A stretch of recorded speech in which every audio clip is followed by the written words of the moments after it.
So you're in the home stretch. You're getting there. This is the next couple hours are going to be on something new and different. Many of you may have heard of the coming changes to ventilator-associated pneumonia surveillance, and I'm glad to be able to share with you some of the details of that today. So what I'm going to go through is really the who, what, when, why, and how of VAE, or ventilator-associated events, but not necessarily in that order. So we'll start first with some of the why we made this change, what's the background, what's the rationale for VAE surveillance instead of for VAP surveillance. Then we'll talk about who's eligible for VAE surveillance and when it's actually going to be available in the NHSN application. We'll go into what is VAE with a rather detailed review of the surveillance definitions. And then we're going to spend some time talking about how you should prepare for and conduct VAE surveillance and some of the key terms that you'll need to know. In that process, we'll talk about some of the pearls and pitfalls that we know about at this point. We'll go through denominators and VAE rate calculations. I'll mention some of the tools that we hope to make available to you soon, and finally just go through some take-home points. So what we'll do, I'll go through the presentation. I think we'll have plenty of time at the end for questions, so it may be best just to kind of hold off until that point to ask your questions. So why VAE? So just to put this in context, I'm going to summarize the problem a little bit for you. This is probably obvious to many of you, but VAP is obviously an important complication of mechanical ventilation, but it's not the only bad thing that happens to patients who are on mechanical ventilators. There are lots of other events: acute respiratory distress syndrome, atelectasis, pulmonary edema, pulmonary embolism. There are lots of other things that can happen in the course of mechanical ventilation. Currently, there's no valid, reliable definition for VAP, whether it's definitions or diagnostics we use at the bedside, in clinical research, or in public health. So we really do need more accurate diagnostics, but until those are available, we're still in a position of needing to conduct surveillance and be able to track prevention progress in critically ill patients. The commonly used definitions that are out there for VAP all include some subjective elements, and they're neither sensitive nor specific for VAP, and this is particularly challenging in an era of public reporting of HAI rates, comparisons among facilities, and in an era where pay-for-performance programs are also active. So we felt a new approach was needed. And just to remind you about the current NEU or pneumonia surveillance definitions in NHSN, these involve a combination of X-ray criteria, signs and symptoms, and laboratory criteria. There are 3 sets of criteria: NEU 1, NEU 2, and NEU 3, with some extra sets of alternate NEU 1 or clinical pneumonia criteria for children and for infants. And as you know, chest imaging findings are required in all cases. Signs and symptoms are also required, and laboratory evidence is optional, but if it's available from an acceptable specimen type, it should be used. Ventilator association is not in and of itself, or VAP is not in and of itself, a separate definition. It's a criterion that states that in order to be a VAP, that endotracheal tube or ventilator must have been in place at some time during the 48 hours preceding or at the time of onset of the pneumonia event. And as you know, there's no required amount of time that endotracheal tube must have been in place for a NEU to count as a VAP. And that's in contrast to what many clinicians use at the bedside. So I'd just like to mention some of the limitations of the current VAP definitions, and these include the definitions that we use currently for surveillance in NHSN, as well as things like the clinical pulmonary infection score, which you may have heard of, European surveillance VAP definitions. All of these use combinations of criteria. They incorporate chest X-ray evidence, which we know lacks specificity for VAP. There's also a lot of intra-observer variability, and in most cases, reading or interpreting chest X-rays or even the reports is not necessarily within the purview of infection preventionist expertise and may require consultation with other providers in your facilities. Clinical signs and symptoms also lack sensitivity and specificity. Some are highly subjective, as you know, and may or may not be well documented in the medical record. And then finally, most of these definitions do incorporate microbiological evidence, again lacking sensitivity and specificity for VAP. Practices vary among providers, both in terms of how those specimens are obtained and then how the laboratory processes those specimens. And there's quite a bit of controversy about best practices for both of those aspects of obtaining the microevidence. So when we look at what's been happening with VAP incidence rates in NHSN, Going back to 2002, when the definitions were last changed, we can see that in these 4 major types of intensive care units, so medical ICUs, the 2 categories of medical surgical ICUs and surgical ICUs, the rates have been coming down and coming down fairly dramatically since that time. We hope that that's largely due to evidence-based prevention measures, but I think it's important that we consider other reasons as well. And I'll just point you to this commentary that Dr. Michael Klompus published in the American Journal of Infection Control earlier this year about ways that VAP rates can be lowered without really improving patient care. And those include things like strictly interpreting the clinical signs that are included in the surveillance definitions, strictly interpreting the chest x-ray findings, requiring a consensus approach to VAP determination or requiring physician approval of cases, and also transferring patients out who need prolonged mechanical ventilation and may be at higher risk for VAB. And of course, all of these things will serve to decrease your numerator. In addition, admitting uncomplicated mechanically ventilated postoperative patients to an ICU may serve to increase the denominator, the number of ventilator days, and lower a rate in that regard. So with these things in mind, we did set out to modify the NHSN approach with the goals of achieving face validity and clinical credibility, improving reliability, and reducing the burden. And this has been a multi-year process. We started back with VALORI, ventilator-associated lower respiratory infection, back in 2009. We evaluated a draft definition in collaboration with the CDC prevention epicenters. The definition was largely based on work that Mike Klompus and his colleagues have done. And we received some expert feedback on these draft definitions at a couple of meetings sponsored by the Department of Health and Human Services, made some changes, and then in 2011 moved from VALORI to streamlined VAP, or SVAP. And a particularly salient event during 2011 was the funding of an epicenter's proposal to evaluate the feasibility as well as, importantly, the preventability of events detected by an SVAP definition. And then moving from 2011 into 2012, from SVAP to ventilator-associated events, we convened a VAP surveillance definition working group with the critical care societies as well as other organization and society representatives. And this group has done a lot of work to actually finalize this new approach to surveillance that will be implemented in January. And I just wanted to point out to you the various organizations that were part of this working group process, as well as the representatives and members of the working group from each of these different societies and organizations, and just give a big thank you to all of them for all the hard work that they've done over the past year. The working group finalized a tiered approach. So we have a VAE surveillance definition algorithm that has 3 tiers. Tiers 1 and 2 are specifically designed to be suitable for the potential use in public reporting. And so we have objective general measures of VAC, ventilator-associated conditions, and IVAC, or infection-related ventilator-associated complications, in these first 2 tiers. And I just want to point out that definitions that are very similar to the Tier 1 VAC definition have been evaluated, again by Dr. Klompus and his colleagues, and did identify events that were associated with important clinical outcomes like longer length of stay, longer duration of mechanical ventilation, and mortality. They were also more efficient to apply than the current VAP definitions. Tier 3 are definitions that were designed for internal use, so for internal quality improvement, and these are called possible VAP and probable VAP and incorporate laboratory evidence. And I just want to point out, this is not a clinical definition algorithm, it's a surveillance algorithm, and it's not intended to be used in the management of patients. So let's talk a little bit about the who and the when of VAE surveillance. So who's eligible?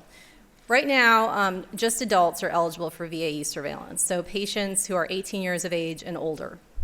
In addition, patients in acute care hospitals, long-term acute care hospitals, and inpatient rehabilitation facilities are eligible. So who's not eligible? Well, I've just said that it's just for adults, so obviously children are not eligible at this point for VAE surveillance. We do not have an appropriate VAE algorithm for use in kids at this point. Inpatients of other types of facilities would not be eligible. And then importantly, patients on high-frequency ventilation or on extracorporeal life support, or ECMO as it's sometimes known, are also not eligible for VAE surveillance. I want to say a few words about mechanical ventilation and life support. If this is not your area, this is not intended to provoke any worry or anxiety. It's not really necessarily important that you know a lot about any of these types of mechanical ventilation, but that you understand that there are colleagues in your facilities that you can go to say, do we do this? Do we have patients on this type of mechanical ventilation in our hospital? So you can figure out how often you're going to have to worry about these inclusions and exclusions. So again, if patients are on high-frequency ventilation or on extracorporeal life support, they're excluded. My understanding is that those are more frequently used in children and not as much in adults, so that may not be a major concern for many of you. Patients who are receiving a conventional mode of mechanical ventilation but getting other types of therapy that may be considered more rescue therapies like nitric oxide or epoprostenol are included because the algorithm is based on changes that could be assessed in a patient receiving conventional mechanical ventilation. And then finally, I want to mention something about a mode called airway pressure release ventilation, or APRV. Our working group had a lot of discussion about this. In some facilities, this may rarely or never be used. In some facilities, my understanding is it's becoming more commonly used. These patients are included in surveillance, but because of the way that ventilation is done, the VAC event would be determined by changes in the fraction of inspired oxygen only. So our PEEP criterion, which I'm going to tell you about in a minute, would not be able to be used in those patients. And again, I just encourage you, as I will later in the presentation as well, to talk with your respiratory care or your respiratory therapy department or critical care. They could really help you sort out if any of these things are things that you need to be thinking about when you're preparing to do VAE surveillance.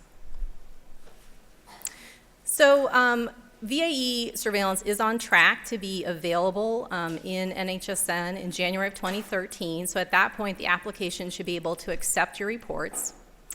And I just want to say a few words about what's happening to pneumonia or VAP.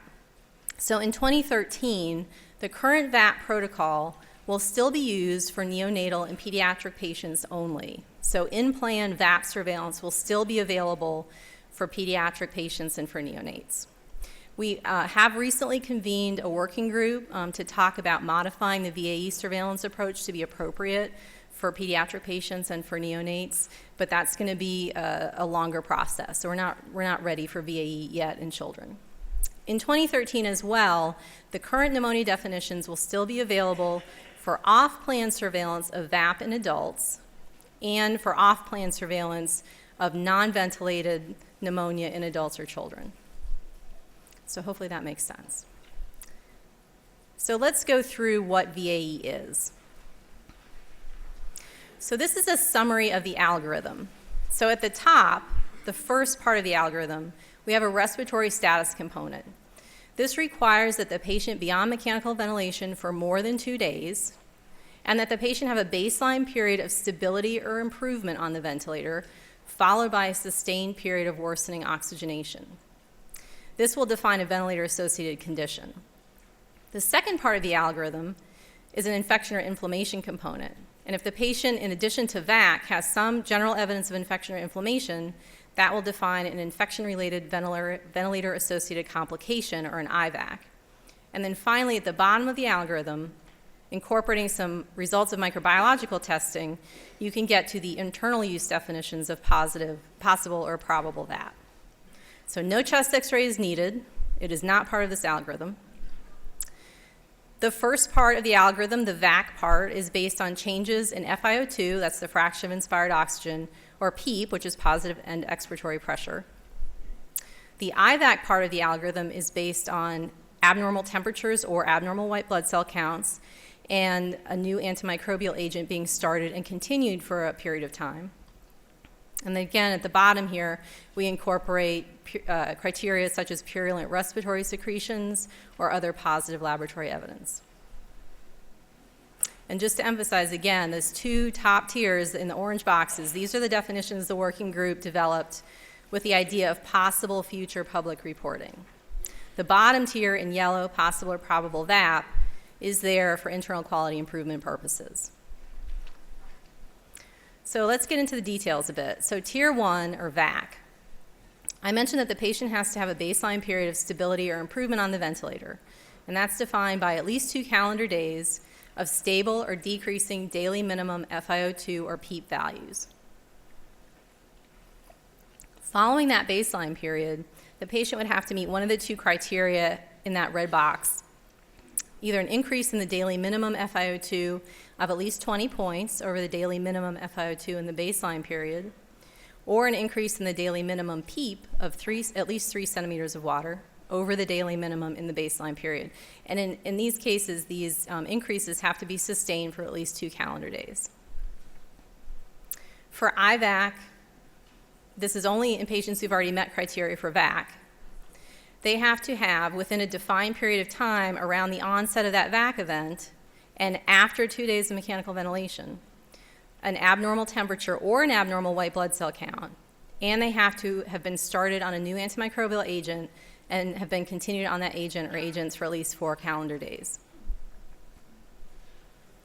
Moving to possible VAP, again, this is only for patients who've already met the IVAC definition. And again, within this period of time around the onset of VAC, the patient would have to have either purulent respiratory secretions defined in a quantitative or a semi-quantitative way, or a positive culture, and that can be a qualitative culture, a semi-quantitative culture, or a quantitative culture of any of the respiratory specimen types that are listed in that red box. And we're going to go through that in more detail. There are some important organism exclusions here, so that if you have a culture that's positive for normal respiratory flora or mixed flora or some other result similar to that, for Candida species or for unspecified yeast, for coagulase negative staph species or Enterococcus, those are excluded. So you can't use positive cultures just for those organisms in making a possible or probable VAP determination.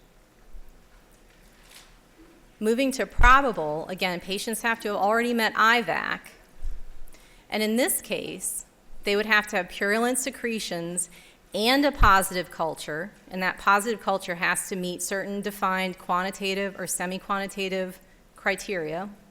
And again, you can see the specimen types listed here, and we'll go through them. Or the patient would have to have one of the bulleted criteria in that second red box. So that means a positive pleural fluid culture, positive lung histopathology, or a positive diagnostic test for Legionella species or for the respiratory viruses that are listed there. This is a screenshot of what the kind of the middle section of our VAE form is going to look like, just to give you a sense. We are going to ask that you record the location where mechanical ventilation was initiated, as well as the date it was initiated. And at least initially, we want you to either circle yes or no if the patient was on that APRV mode of mechanical ventilation at the time of the event. In many cases, that may always be no in your facility, but we're trying to get a handle on whether we need to make modifications to the algorithm to account for these patients. Then you'll check the specific event that you've identified, and then you'll be checking boxes for the various criteria that were met here in the middle section of the form, moving from step 1, which is VAC, to step 2, which is IVAC, then to step 3, possible and probable VAP. So this may be a question that you're wondering, do I have to use the entire algorithm? Could I decide that I'm only going to conduct surveillance for IVAC, for example? The answer to that, at least for 2013, is that yes, you do have to use the entire algorithm. In 2013, conducting in-plan VAE surveillance will mean assessing patients for all events, from VAC to IVAC to possible or probable VAP. And there is a hierarchy for reporting, so that if a patient meets criteria for VAC and for IVAC, you're going to report it as an IVAC. If they met criteria for VAC, IVAC, and possible VAP, you're going to report as a possible VAP. If they met VAC, IVAC, and probable VAP, you'd report as a probable VAP. And finally, if they met all 4 of the definitions, then you'd report as a probable VAP. So let's talk about how you can prepare for and how you would conduct VAE surveillance and go through some key terms. So the first thing I think would be helpful is to read the surveillance protocol. There is a draft version of the protocol posted on the NHSN website as of a couple of days ago. This is the link to it. I just want to caution you, though, we're actually posting a new version today. We wanted to get it up so people who are interested and want to get that jump start can start looking at it now. But just recognize that you're going to want to go back in 2013 and make sure you've got the most up-to-date version. The current version, the only thing that's really changing when we post this new version is the antimicrobial criterion part of the IVAC definition, which I'll talk about in a minute. But it is there for you to look at. There are some frequently asked questions at the back that may be helpful. So I just encourage you to have a look at that. I think you also want to think about your surveillance partners in the ICU or in other units in which you may want to do VAE surveillance. And these will include respiratory therapists in your facility and critical care providers. These folks would be really important, I think, in helping you to understand where you can access that daily minimum PEEP and FiO2 that they collect and record on a regular basis throughout the day. So many of you may already have great relationships with those folks and may just want to enhance that through involving them in this surveillance. For some of you, maybe those aren't groups you've worked with before. So just encourage you to reach out to them and start thinking about how they can help you to do this surveillance in a more efficient way. I'd also encourage you to find out from your hospital lab, if you don't already know already, whether gram stain or culture results of respiratory secretions are reported in a semi-quantitative or a quantitative way. And if they're reported in a semi-quantitative way, find out if the lab knows what quantitative range those semi-quantitative results correspond to. That's important for possible and for probable VAP. And then perhaps most importantly is thinking about how you're going to organize the data elements that you need to identify VAEs to, again, make this as efficient and streamlined as possible for you. So I've just shown an example here of a table that incorporates most of the criteria that would use in making a VAE determination. So for each patient, you would basically be looking at the vent day, you'd be recording the daily minimum PEEP and FiO2, and then as necessary, the other criteria for the other definitions. And we're going to go through some examples of how you would use this in a minute. Mechanical ventilation in a ventilator is defined exactly as it is currently. So that has not changed at all. A device to assist or control respiration continuously, inclusive of the weaning period, through a tracheostomy or by endotracheal intubation. There's no change from the current definition. We have defined an episode of mechanical ventilation. So for VAE, this is a period of days during which the patient was mechanically ventilated for some portion of each consecutive day.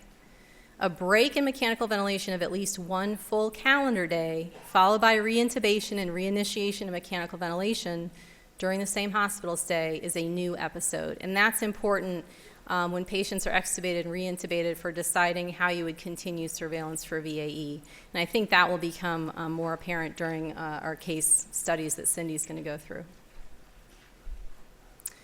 Many of you may already know what positive end-expiratory pressure is, but we do just provide a concise definition in the protocol, and I've shared it with you here today. This is from Stedman's Medical Dictionary. So a technique used in respiratory therapy in which airway pressure greater than atmospheric pressure is achieved at the end of exhalation by the introduction of mechanical impedance to exhalation. In patients who are on mechanical ventilation or conventional mechanical ventilation, this is one of the parameters that a provider can adjust depending on the patient's oxygenation needs, and it is one of the criteria that we use to assess worsening oxygenation as part of the VAE surveillance algorithm. Again, a sustained increase in the minimum daily PEEP of at least 3 centimeters of water following a period of stability improvement is one of those two criteria that can be used in meeting the VAC definition. And then FiO2 is the fraction of inspired oxygen, or the fraction of oxygen in inspired gas. So ambient air is 0.21. The oxygen concentration, therefore, is 21%. So we frequently talk about FiO2 in percents, even though that's actually the concentration. So this is also, as you know, something that can be adjusted depending on the patient's oxygenation needs on the ventilator. And again, this is the other criterion. So a sustained increase in the daily minimum FiO2 of at least 20 points following a period of stability or improvement is the other criterion that can be used in meeting the VAC definition. So we'll go back and look at our VAC definition again. Just to show you that, it's either of these two criteria. They do not have to meet both. It's either FiO2 or PEEP. So here, when we're thinking about operationalizing surveillance, for the vast majority of patients, all we need to worry about is the daily minimum PEEP and the daily minimum FiO2. You don't actually need to record any of the other data elements unless you've identified a VAC. So what we would do is basically, for each day, mechanical ventilation day, record the minimum PEEP for that day and the minimum FiO2. So each day that number would get recorded in the table. In this example, we have identified a 2-day period of stability here. In this case, we're looking at the whole column there, and we're going to focus really on the PEEP in this instance. So on mechanical ventilation days 2 and 3, our PEEP is 5. We can see then on mechanical ventilation days 4 and 5, it goes up to 8. So that's at least a 3 centimeter of water change. And again, you don't have to have it in both PEEP and FiO2, just one or the other. So here we have it for PEEP. So this is a VAC event, a ventilator-associated condition. The next thing that's important to talk about is the date of the event. So the date of onset of worsening oxygenation, that's day 1 of that required at least 2-day period of worsening oxygenation, is the event date for VAE. It's not the date on which all of the VAE criteria are met. So in this example, mechanical ventilation day 4 is the first day of worsening oxygenation, and that is our event date. And that's important because it's going to define the time frame within which we're going to look for other criteria for this patient. So again, the event date is important because it defines what we call the VAE window period. This is the period of days that we're going to focus on for finding criteria to meet the other definitions, for meeting IVAC, for meeting possible VAP, or probable VAP. The criteria for those definitions have to be met within that window period, and the window period is defined by the event date. It's also important for detecting multiple VAEs in the same patient. So we have decided, again, in an attempt to standardize the approach here, that each VAE will be 14 days in duration. Day 1 of that 14-day period is the event date. So in an example, if June 1st is the date of onset of worsening oxygenation in a VAC event, and that VAC is reported, you could not detect and report a second VAE until June 15th, 14 days later. In addition, you can't upgrade a VAE, say from VAC to IVAC, based on data that are collected within that 14-day event period but outside of the VAE window period. So you're still looking in this VAE window period to determine what kind of event you have. That VAE window period, which we're going to get to, is usually 5 days in length. Anything outside of that, but still within that 14-day period, you're not going to be able to use to upgrade your event. And again, you can't report a new VAE until that 14-day period has elapsed. That's event date to event date.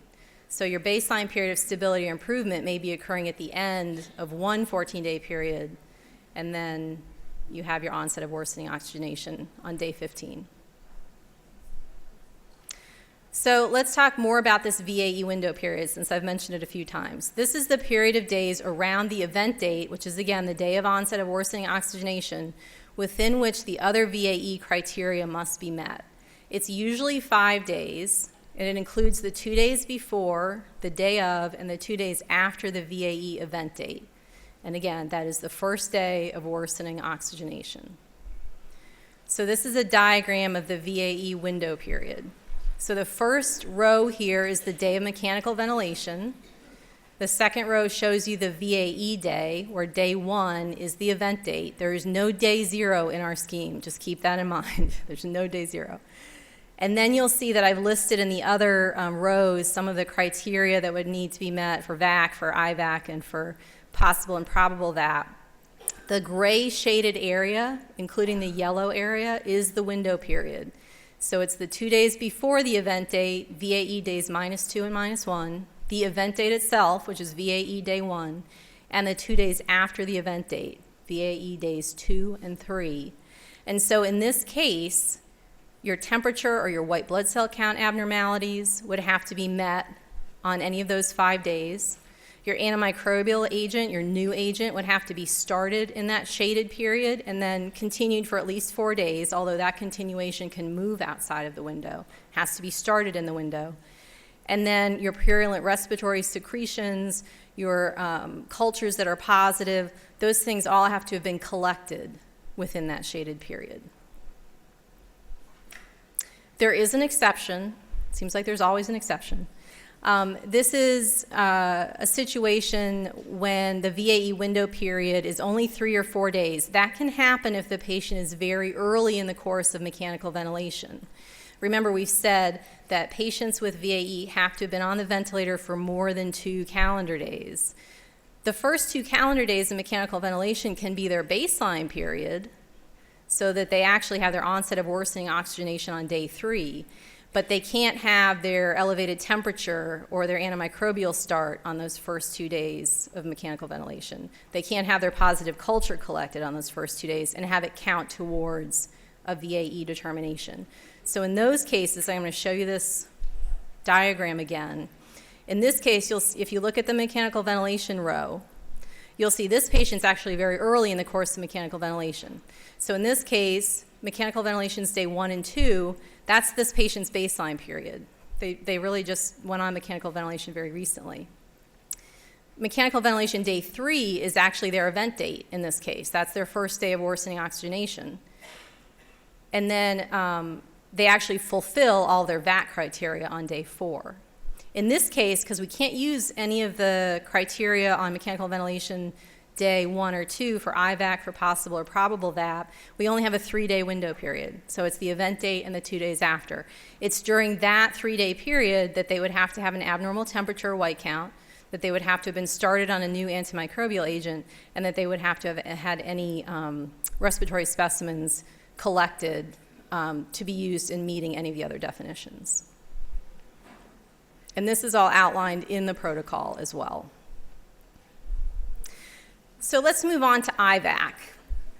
IVAC has its challenges for sure. So the first piece of the definition is actually pretty straightforward. So we're all used to looking at temperatures and white counts. In this case, we're just looking for a temperature outside of the range indicated, so greater than 38 or less than 36, or a white count greater than or equal to 12,000 or less than or equal to 4,000 within that VAE window period. So here, to go back to this sort of operational plan, we have a patient for whom we've been recording PEEP and FiO2. We've identified a VAC event.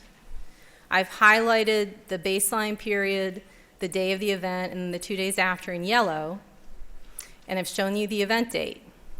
But there's something wrong with this particular situation, and that is that this is the situation we just talked about. So this patient's very early in mechanical ventilation. We can't actually use mechanical ventilation day 2 as part of our window period. So now you'll see the 4 days highlighted in yellow, the boxes indicating we have only 1 day before the onset of worsening that we can use. We have the event date, and then we have the 2 days after. So this is an example of our window period where it's actually a bit shorter. And here, again, we're trying to minimize the amount of data that have to be collected for any individual patient. So we have a VAC event, which means we have to go forward and look for the other criteria for the other definitions.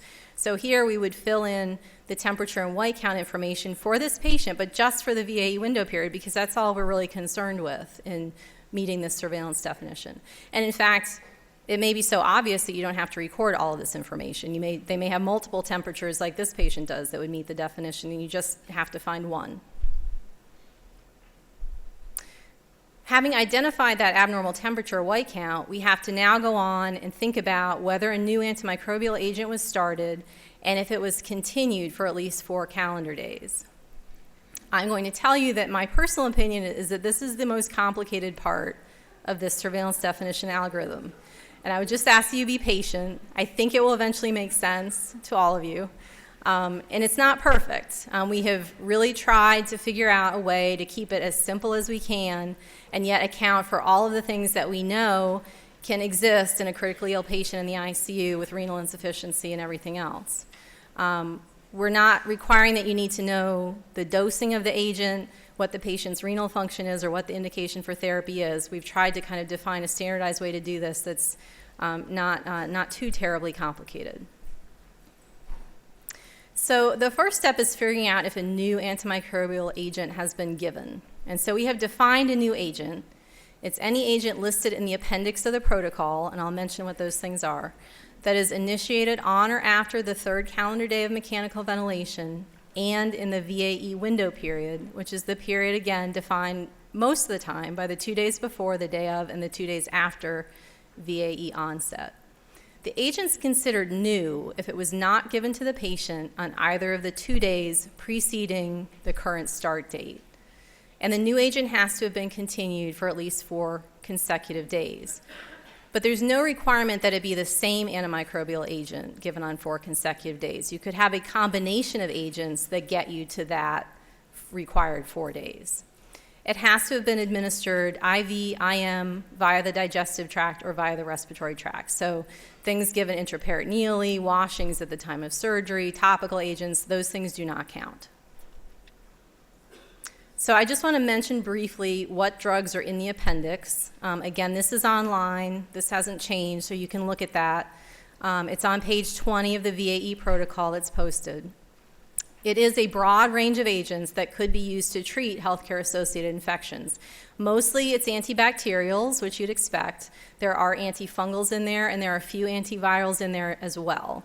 There are also plenty of agents in there that would not be used to treat a respiratory infection. An example would be if a patient's on oral vancomycin, that is still going to be something you'd have to think about for IVAC. That's because when we're defining IVAC, we're not saying that it's an infection related to the respiratory tract. It could be an infection with a primary source somewhere else. So we're not trying to say we know where that infection is originating. The drugs that are not included, I think, will make sense to you. We're not including anti-HIV drugs or anti-TB drugs, drugs that are used to treat viral hepatitis or herpes virus infections or antiparasitics. So I think when you see the list, it will make sense to you. So after we figured out if we have a new agent, we have to figure out if at least 4 days of therapy have been given. And this is where we introduce the term of a qualifying antimicrobial day. This is a day on which the patient was given a new agent or an antimicrobial agent that was determined to be new within the VAE window period. And you need 4 consecutive QADs to meet the antimicrobial criterion within that IVAC definition. And those 4 QADs have to start within the VAE window period. So I'm going to show a couple of examples here, and we are going to have some tools that I hope will make this make more sense. When we're thinking about a patient who's received the same agent for a period of days, days that are between administrations of a new antimicrobial agent can also count as QADs as long as there is a gap of no more than 1 calendar day between administrations of the same drug. So in this example, we see that the patient was given levofloxacin. The patient was given it on day 1. We see that, I'll just put this up here so you can look at it. It was not given in the 2 previous days, so there's no levofloxacin on days -2 or -1, so it's new. It was given also on days 3, 5, and 7, so every other day, which is something that could happen in a patient with renal insufficiency in the ICU. In this case, because it's the same drug given over this period of time, you can count the intervening days as QADs because there are gaps of no more than 1 calendar day between administrations. So in this case, we can count all of these days. We have 7 consecutive QADs in this case. That would obviously meet our criterion. By contrast, when we're dealing with different drugs, days between administrations are not going to count. So in this case, the patient got levofloxacin on VAE days -2 and -1.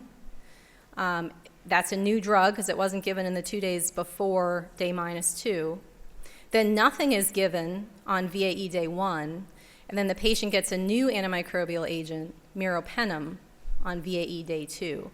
There are not 4 consecutive QADs here because we cannot count VAE day 1. It's between administrations of 2 different drugs. So in this case, IVAC could not be met. So let's go back to our table.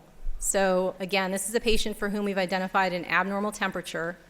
I've simplified the antibiotic data collection here just for illustration purposes. You can see this patient got no antibiotics on vent days 1, 2, or 3, but they did get a new antimicrobial that was continued then for more than 4 consecutive calendar days after that. So in this case, we do actually meet the IVAC definition. So let's move on to possible and probable VAP. And again, possible and probable VAP are making use of laboratory and microbiological evidence. So possible VAP, you have to have the purulent secretions or a positive culture Probable, you have to have purulent secretions and a positive culture, and it has to be a quantitative or semi-quantitative culture. Or you can meet one of the criteria in that second box, which will probably be much less commonly used. So what are purulent respiratory secretions? They are largely defined just as they are currently in the current surveillance algorithm for pneumonia. So we're looking at gram-stain polymorphonuclear leukocyte or PMN counts and squamous epithelial cell counts. And the presence of purulent secretions alone can be used to meet the possible VAP definition, or it can be used in combination with the semi-quantitative or a quantitative culture result meeting the appropriate thresholds to meet the probable VAP definition. So a question that we've gotten quite frequently at this point is, how do I relate my lab's semi-quantitative gram stain reporting to the quantitative thresholds in the algorithm? So currently in the algorithm, you have to have greater than or equal to 25 PMNs per low power field and less than or equal to 10 squamous epis per low power field. That defines purulence. We know a lot of labs don't report gram stains that way.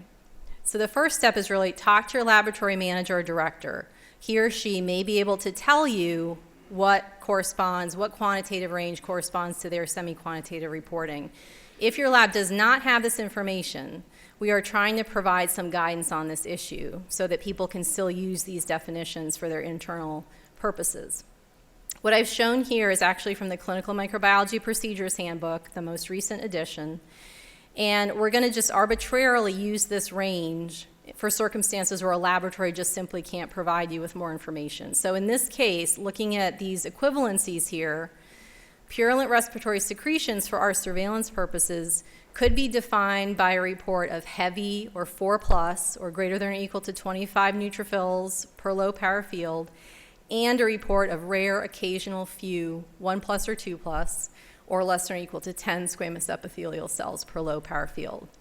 And again, I would just urge you here, this is a recently evolving issue that we've been grappling with.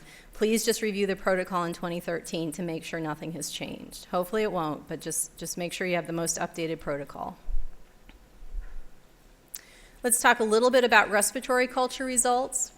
So appropriate specimen types for the possible and probable VAP definitions include sputum, endotracheal aspirates, bronchoalveolar lavage, protected specimen brushings, lung tissue, and pleural fluid. Again, we're excluding certain culture results as pathogens unless they're isolated from lung tissue or from pleural fluid. Those are the two exceptions. So Candida species or just a report of yeast without further specification, coagulase negative staph, Enterococcus species. These are excluded if they're cultured from an endotracheal aspirate, a sputum culture, BAL, protected specimen brush. We're also, of course, excluding the types of culture results that might be normal flora, mixed respiratory flora, altered flora, this kind of non-specific culture results. In terms of positive culture result reporting, we do have language in the protocol that talks about qualitative versus semi-quantitative versus quantitative culture results. Qualitative results are just where the organism is identified for you, but no quantity is assigned. So it's just Staph aureus, for example. A semi-quantitative result is going to give you an estimated quantity. So it might be 1+, 2+, et cetera. It might be rare, few, moderate, heavy. And then quantitative, of course, is the exact quantity of the organism expressed in colony-forming units per milliliter. So just to make that clear. So back to this question, how do I relate my lab's semi-quantitative culture result reporting to the quantitative thresholds that are in the algorithm? So just as it is for VAP right now, we have quantitative thresholds specified for probable VAP in the VAE algorithm, and they're the same. We've not changed those. So as an example, you have to have at least 10 to the 4th colony-forming units per ml of an organism growing in a BAL to meet the definition. If your laboratory is using a semi-quantitative system, again, the first step is talk to your lab. They might be able to tell you what the correlation is between a quantitative range or threshold and what their reporting system is. If your lab doesn't have guidance on or further information on this issue, again, this is a situation we're working on providing guidance for. For this surveillance at this point, we would assume that if you have a result of moderate or heavy growth, or 2+, 3+, or 4+ growth. And that's for cultures of lung tissue, endotracheal aspirate, BAL, and protected specimen brush. That would meet the probable VAP surveillance definition, as long as you have the purulent secretions to go with it. And again, please just check the protocol in 2013 to make sure you have the most up-to-date one. Probable VAP also allows for inclusion of some non-culture-based results. That's that second red box in the algorithm. We expect that this will probably be used infrequently, but it may come up from time to time. Here, we've included pathogens that may be identified frequently utilizing non-culture-based diagnostic testing. That includes Legionella species as well as a list of respiratory viruses. So we've purposely been vague about the types of diagnostic tests that would be included there because, of course, the technology is changing all the time. We don't want the protocol to become outdated because we haven't included the latest and best diagnostic. So there are examples within the protocol and the frequently asked questions of the types of diagnostic testing that a lab might do for these organisms, and you can refer to that.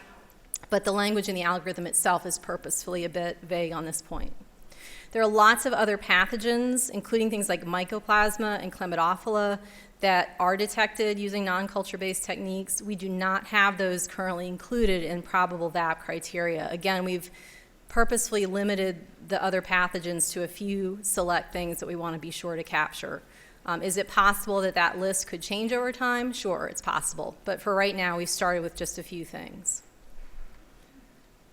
Histopathology results from lung biopsies can be used. And I've just listed some of the criteria that could be incorporated in meeting the probable VAP definition. That would include identification of abscess formation or foci of consolidation with intense neutrophil accumulation in bronchioles or alveoli. That's language that's actually in the current VAP protocol. Evidence of lung parenchyma invasion by fungi, and evidence of infection with viral pathogens. So there's a few different histopathological findings that could get you to a probable VAP determination. So going back to our example here, we had already identified an IVAC. So for patients with IVAC, those are the only patients that we really have to look at the microbiological or laboratory evidence for. In this case, we have an endotracheal aspirate from mechanical ventilation day 3.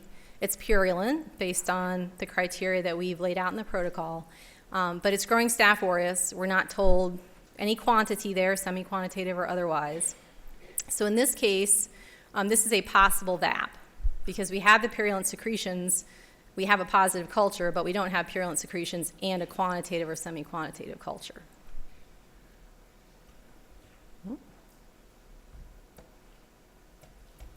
Let's see if I can get this working again.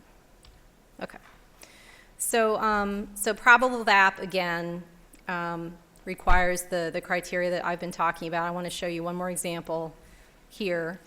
So in this case, we still have endotracheal aspirate from mechanical ventilation day 3. It's purulent. And in this case, we've said we have Staph aureus, but it's quantified. So 10 to the 5th CFUs per ml. So this is now a probable VAP because we have the purulent secretions and we have a quantitative culture meeting the thresholds outlined in the protocol. This is another example that would meet probable VAP. Here we have a pleural fluid specimen. For the purposes of this discussion, we'll assume that was obtained at the time of thoracentesis and not from an indwelling chest tube, and it's positive for Staph aureus. So that alone would be sufficient to meet the probable VAP definition. And again, you could use histopathology results or Legionella or viral diagnostic testing results here too. I want to say a few words about pathogen reporting. Pathogens can be reported for possible VAP and for probable VAP according to the usual reporting methods that are utilized in NHSN, with the exception of those excluded pathogens that I mentioned. Pathogens are not reported for VAC or for IVAC. And I want to talk a little bit about positive blood cultures too. What do we do with positive blood cultures that occur around the same time as a VAE? So I know you've gone through definitions for secondary bloodstream infection. That's a culture-confirmed BSI associated with a documented HAI at another site that meets CDC surveillance definitions. For VAE, you can report a secondary BSI, again, for possible VAP and for probable VAP. when at least one organism cultured from the blood culture matches an organism from an appropriate respiratory tract specimen that was collected during the VAE window period. We do say that that blood culture just has to have been collected in the 14-day event period. Remember, blood culture is not a criterion for a VAE. So we're not requiring that it be collected during the window period, but it does have to be collected during the event period, that 14-day event period, in order for you to report it as a secondary BSI. Just as with pathogens, secondary BSIs are not reported for VAC or for IVAC.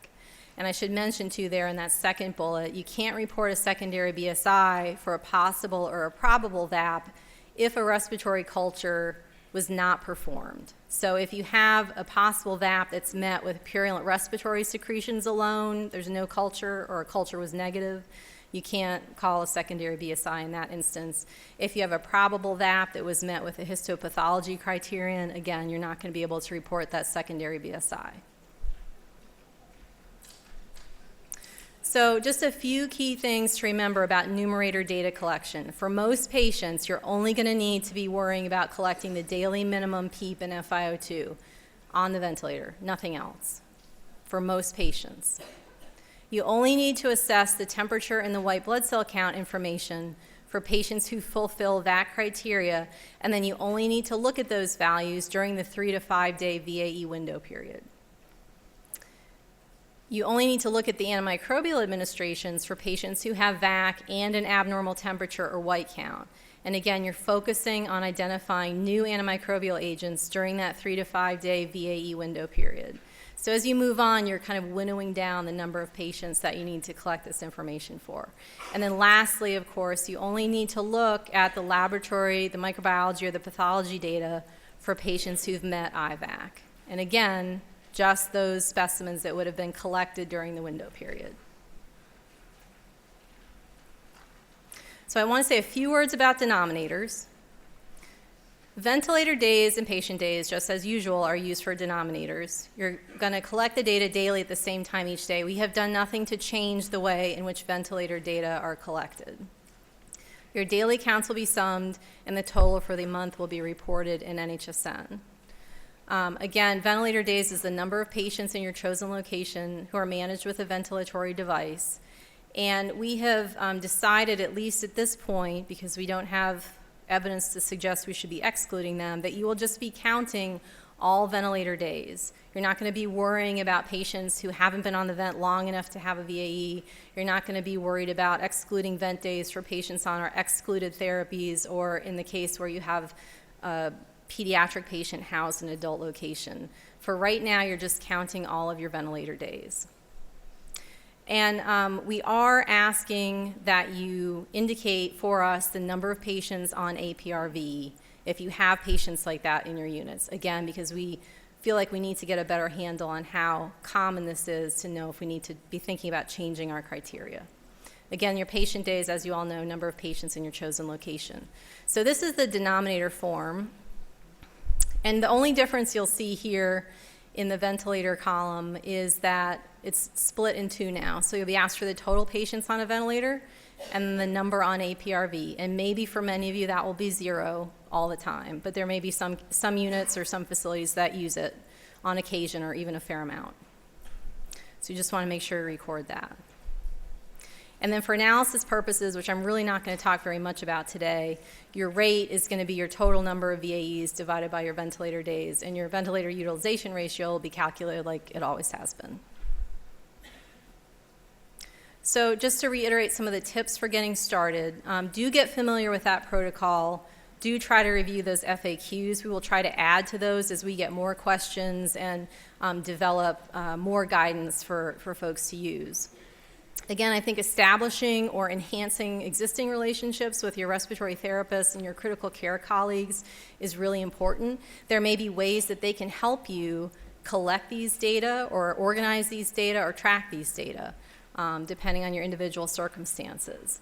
And you may want to ask them about whether you use or they use any of these other therapies like high frequency ventilation or extracorporeal support or APRV.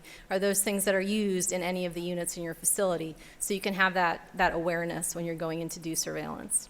Again, determine your lab's approach to gram stain and culture result reporting. And then I want to talk a little bit about using tools for data collection and for learning the definitions and making the VAE determinations. So these are not up on the web yet, but we hope they will be soon. So we have two forms. One is, this is just a screenshot, I know you can't really read it, but we have a ventilator-associated event data collection tool that is basically a table like I've been showing you. So there'll be a column for each of the criteria. So you'd use one of these forms per patient. I think there's enough for a little over 2 weeks of mechanical ventilation days on this form. And you can use this to basically track your data and make your determinations. So that's one thing that we hope to make available. There's another worksheet to help sort out the antimicrobial use piece, because as I mentioned, that may be the more complicated piece to figure out, at least initially until you're used to it. So this will be up on the web as well. There are instructions that go with this that walk you through it, so you can figure out this whole qualifying antimicrobial day concept and how to determine whether that criterion has been met. And then lastly, we are working on a VAE calculator, so we're very fortunate that our information technology colleagues have been developing this. This will be a tool that will be available online that you'll be able to enter data into. It doesn't store or submit any data. It is just a tool for you to kind of play around with. You can get VAE determinations using this tool. It can help you learn the algorithm. There are explanations provided. And I think we may have time. I can actually do a brief demo of this. So I think this is something that will be very helpful, and we will make it available. So some key take-home points. The patient has to be ventilated for more than 2 calendar days. That's the key difference from the current approach. They have to have this at least 2 calendar day period of stability or improvement, followed by 2 calendar days of worsening and oxygenation.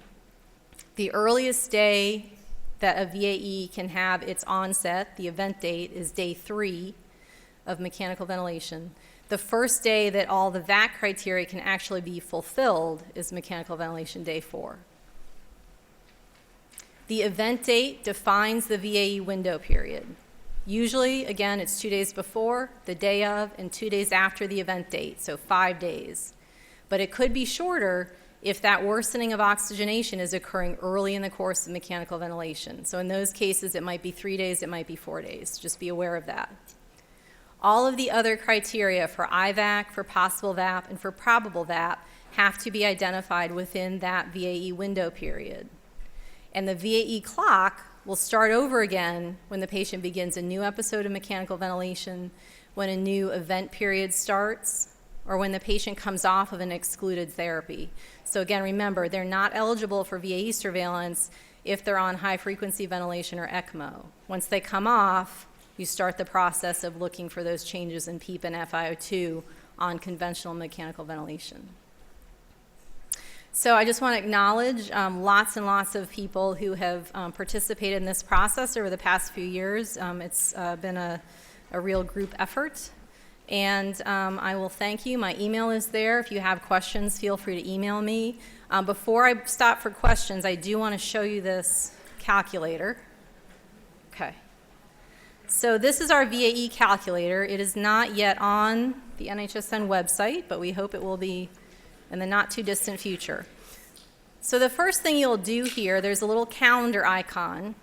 The first thing you do is you enter the date of initiation of mechanical ventilation. So I'm going to pick an arbitrary date here, and this is October. Let's go back to September. I'm going to pick September 15th. The next thing you do is you're going to enter the period of interest, the period of days you want to look at and enter data for. We did this because some patients are on mechanical ventilation for a really long period of time. So we wanted to give the option in those patients of not having 3 months worth of days displayed in the calculator. So hopefully this will make sense when you look at it. So in this case, let's say we want to look at September 25th through October 3rd. So what it does then is it pulls up a table with all of our dates in it. And it tells us to enter our PEEP and our FiO2 values. So I can just go through and enter, let's just do 5 all the way down here. I don't even have to enter all of these days here.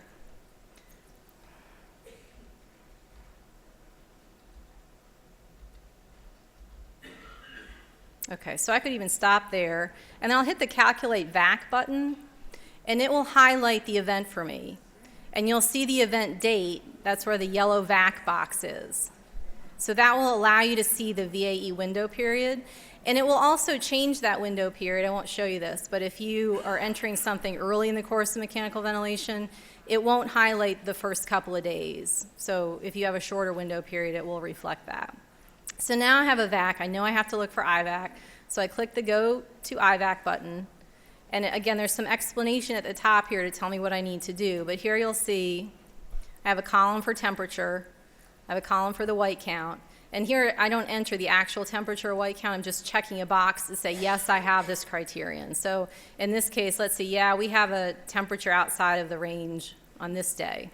That's all we need. And it will allow you to enter antimicrobials too. So there's a big long list of antimicrobials that reflect what's in the appendix. I can pick a drug. And in this case, let's say we've got 5 days of therapy here, started within the window period. You can add drugs, you can remove drugs. So, lots of these patients may be on multiple antibiotics. You can add multiple drugs. Then I'll calculate IVAC. It changes this to IVAC now because I actually met the definition, and it highlights my qualifying antimicrobial days for me here. So you can see how that would work. Once I get to this point, you can also actually hide. This gets to be a pretty big table. You can actually hide the FiO2 and PEEP if you want, just to try to keep things all on one screen. Then I can go to VAP, and this is the part of the algorithm that's still being worked on, so this may end up looking different than it does now. But basically, the criteria are listed here, and I would just pick whatever I had during the VAE window period. It tells you the date range that you have to look for. And then I would calculate it, and at the top it says this conforms to a possible VAP definition. So again, this piece of it, we're still working on the VAP piece of it. So that's still in process. And then you can start over again. It erases everything and resets it totally. So just be aware of that. You can't actually download data or store it, but and I just want to give credit to Barry Rhodes, and our group has developed this because he's done an amazing job. And now I'm happy to take questions. Sure. It's not on.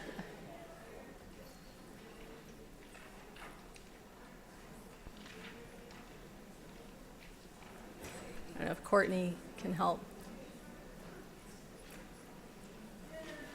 Still not. Can I go ahead and go then? Sure, yeah, go ahead. If somebody dies after 3 days, and so they don't have the 4 days of antimicrobial therapy, they can't have a... That's correct, yep.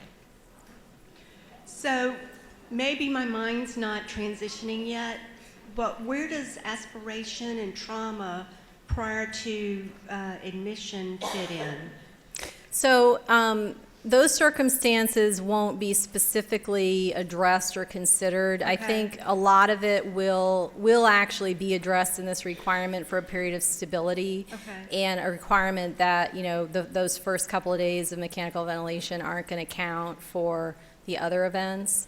So I hear what you're saying. This is intentionally capturing a broader range of events. It's not just going to be VAP, obviously. Right. So there will be other things that come into the mix there. And I do hope that baseline period will largely address those kinds of difficult situations that I know sometimes cause issues with the current definitions. Right, thank you. Sure. Hi. We have some questions. The first being, what if there is a prior positive respiratory culture before the 2 days, after the worsening oxygenation? Right, so for practical reasons, for the temperature, the white count, for the cultures, you're only looking in the window period. So it is entirely possible that a patient had a previous positive culture, or maybe they've been having fevers every day. But as you know, it's very difficult to define what an important change in temperature is for patients. I mean, practically, I just don't think that would work for most folks. So for that and for the culture, we've just said, we know it's not perfect, but you're just looking in that window period. You're not thinking about stuff that was outside of that. And our other question was, we know that ECMO and high flow is excluded. What about patients that are on an oscillator? Is that considered Right, so high-frequency oscillatory ventilation, those patients would be excluded. Yep, Thank you. sure. Yeah, very nice talk, Dr. McGill. Thank you. I noticed you kind of breezed through the analysis slide, and it looked like you were going to do an aggregate of number of ventilator-associated events as the numerator, but there will be an ability to break that down Yes. for the possible and probable VAP, because of course the intensivist will be most interested in those. Yeah, so the analysis function, the things you'll be able to do with your own data, we are working on, and the plan is to allow you to break it down by specific site as well as the overall. All right, thank you. So in the past, when I had a positive blood culture and the patient had a central line and was on a ventilator, that blood culture would put them into pneumonia too. So now if that blood culture does not relate, if they had a sputum or a ET aspirate, it was a non-issue. Now that blood culture will have to match the sputum in order to relate it to the pneumonia. That's Otherwise, right. I would need to call it a CLABSI. That's right, yeah, and we probably, sure, so the question is that, you know, the blood culture for the current VAP definitions is part of the pneumonia 2 definition. So if you have that positive blood culture, you know, it can be incorporated as part of a pneumonia determination, the secondary BSI box checked. Currently, with VAE, once that's implemented, unless you have that matching positive respiratory culture, you're not going to be able to call the secondary bloodstream infection. So there may be instances where patients have a positive blood culture with one organism, possible or probable VAP due to a different organism isolated from a respiratory specimen, and that positive blood culture could end up needing to be reported as a CLABSI, for example. So that may indeed happen. Microphone. It's not on. Sorry. Can you?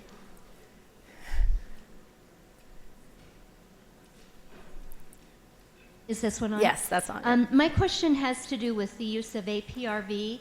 And if you have a patient that, you know, had a PEEP of 5 and their FiO2 was 60, and then the surgeon switches them over to the APRV, I understand that then you're just monitoring the FiO2. But when the patient goes back onto assist control and they have a PEEP, is that PEEP considered then an event, or because there was no PEEP on the APRV? Sure. So you'll be able to use FiO2 throughout, right? So you could still look for changes in that regardless of the mode. With PEEP, once they're back on conventional, you'd basically kind of be starting from baseline with that. So you'd still have to establish that baseline period for PEEP. So FiO2 is just going to keep going, but your PEEP, you have to start but that addition of the PEEP then is not the event. So then if it were Right. 5 and 5, and then the next day it's 10, Right. then that could be the event. Yes. And then I have one more question. The period of stability, it's hard for me to consider, like if somebody is, their PEEP is 5, but their FiO2 is 80 or 90, but they're stable with that for several days. Is that stable? So stability is all relative to worsening and vice versa. So we're not asking really for you to make a clinical judgment about stability. It's purely based on the numbers. So in that case, you know, if you have a patient requiring a very high level of FiO2, there's not really much higher they can go at that point. But if their PEEP were to increase by that 3, you know, if someone were to say, well, we need to crank up the PEEP, you could be using that to identify your VAC or your VAE at that point. So I can consider them stable. With That's an correct, FiO2 right? As of long as 80. that number has been stable for the 2 days preceding the period of worsening and the worsening meets the threshold, then yes, yep. I've been using this for about the last 15 months, and I've still learned some stuff here today about the antibiotics, but it's an awesome way to work through a ventilator-associated complication or event, however you're going to end up calling it. So I just want to say, for anybody that feels frightened about it, you're going to love it when you make the change. Thank you for that Thank feedback. you. Appreciate it. Thank you. I also agree with the lady who just said that. I've been doing a parallel since the beginning of this year as well, and have found that this is much less interpretive and a lot easier to follow than looking at the chest x-rays, and you can tell when one radiologist ends and the next radiologist starts. This is great, and it's a nice way to get the interpretation out of the equation. I did want to ask a question because I didn't see in the definitions that I was using before about the second occurrence of VAC. And is there any differentiation? Is it not on? Sorry. Sorry. Is there any differentiation when you cross over into the next month? Or is it just, the second occurrence has to wait the time period? Yeah, it's just based on the 14 days, so it wouldn't make a difference. That month distinction's not going to factor into it. It could cross over. So if your 14-day period started at the end of one month, it's going to go into the beginning of the next. And as long as it's in the same vent period. That's correct. Yep. And also, the spontaneous trials sometimes are for 1 day. So that is a new thing that I guess we'll have to take into consideration if there's a whole day off for spontaneous trial and then they're back on. Yeah, so if you have questions about that, certainly email me. We have gotten a few questions. I think that, again, hopefully working off of that daily minimum and requiring that it be a sustained change, hopefully that will minimize the circumstances where, those kinds of sort of weaning activities are playing a role in a VAC determination. But I'm happy to talk with you more about that. Yeah, great. And one more thing, I'm sorry. Yes, Sometimes when you were going over the antibiotics and stuff, you can see the purpose for the antibiotics sometimes. My concern would be when they're doing the flagell for a C. diff infection as opposed to like an aspiration pneumonia. But it sounds like that's okay, IVAC, and I guess we can bring it to our medical staff, our KICU physicians that were concerned that infection could be anything. I guess IVAC means infection doesn't need to be respiratory. That's right. Yeah, I know that's sometimes a difficult concept to kind of take in, but that is really what the working group intended with that, for it to not be implying that things were of respiratory origin within that definition. I think we do have a lot to learn about IVAC. I think this first year will be very helpful in understanding how people are implementing it, the challenges that they're facing, and what we might do to make it better in the future. Great. Thank you for your Sure. presentation. Thanks. Thank you. I have a couple of questions. One, since the APIC conference, my group has been working on the surveillance piece and how we're going to make that work. We have hospitals with multiple ICUs, with lots of patients on ventilators. So is the expectation that we are following every patient every day? And how do we accomplish this? So if you decide you're going to do VAE surveillance, and you may decide to start it in one unit or multiple units, depending on what circumstances are in your facility or your state or your region. The intent is for the surveillance to be done in the same kind of prospective way that you do surveillance for the other things. Now, obviously, we're talking about daily minimum values, so you're going to have to look back at the previous day to know what those were. It's a calendar day, it's not just a 24-hour period. So it's one calendar date, June 1st, June 2nd, et cetera. So for those daily minimums, you're effectively going to be the next day looking at them. And then assessing again for those periods of change. And again, you're not in a position of collecting all of the entire algorithm's data for every patient. You want to wait until you've found that VAC event to go on to collect the other information. Okay. So I think it can seem daunting if you think about the number of different systems you might have to be accessing to get this information. I know ventilator data may not be something everyone's real familiar looking at. That's again why I think interacting with respiratory therapy and critical care is important, because they are used to looking at that, and I think they can help you in many cases. But I think, having that table, whether, some facilities could do it electronically, some might just have something at the bedside, others might, have a table that they carry around with them. I think those will help make it smoother for people. Okay, the other question I have was, is there a plan to pilot this in any hospitals, or has it been done already? So again, we did base a lot of this algorithm on work that Mike Klompus has done. So he, has experience applying these algorithms in the places that, he's worked with. We are hoping to field test it. Time-wise, that's probably going to be in parallel with when it's actually available for use, but we are hoping to do that. Thank you. One of my hospitals just texted me this question, so that's where it's coming from. Can you ask, let's see, what if all criteria is met, but the chest x-ray says normal respiratory flora with heavy growth of MRSA? Wouldn't make any difference, would it? 'Cause I'm it's sorry, chest x-ray. can you repeat that? Chest x-ray culture? Culture, sorry, yeah. Old eyes. Culture shows. The culture says normal respiratory flora with heavy growth of MRSA. So you can use that, and actually, I think one of your cases has that example. So you can use the Staph aureus part of that. It's just, if all you had was normal flora, you can't use it. Thank you. Sure. Any other questions? Thank you, Shelley. That was fantastic.